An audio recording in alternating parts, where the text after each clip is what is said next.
ನವದೆಹಲಿಯಲ್ಲಿ ಸುದ್ದಿಗೋಷ್ಠಿ ನಡೆಸಿ ಮಾತನಾಡಿದ ಮುಖ್ಯ ಚುನಾವಣಾ ಆಯುಕ್ತ ಸುನಿಲ್ ಅರೋರಾ 16ನೇ ಲೋಕಸಭಾ ಅವಧಿ ಜೂನ್ 3ಕ್ಕೆ ಮುಕ್ತಾಯವಾಗಲಿದೆ.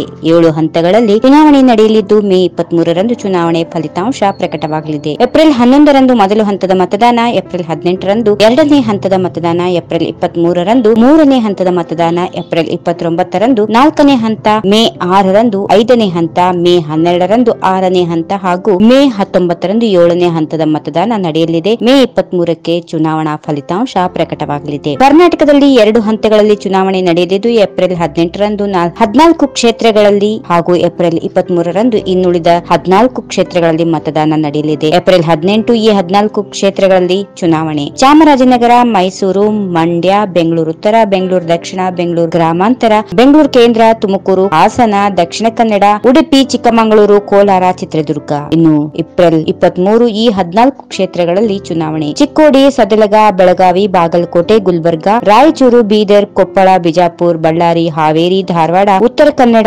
ದಾವಣಗೆರೆ, ಶಿವಮೊಗ್ಗ.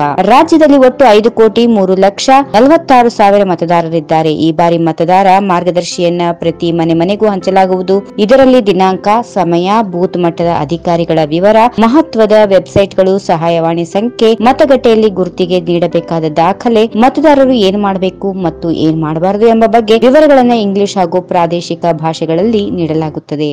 ಈ ವಿಡಿಯೋ ನಿಮಗೆ ಇಷ್ಟವಾದಲ್ಲಿ ಲೈಕ್ ಮಾಡಿ, ಶೇರ್ ಮಾಡಿ, ಸಬ್ಸ್ಕ್ರೈಬ್ ಮಾಡಿ.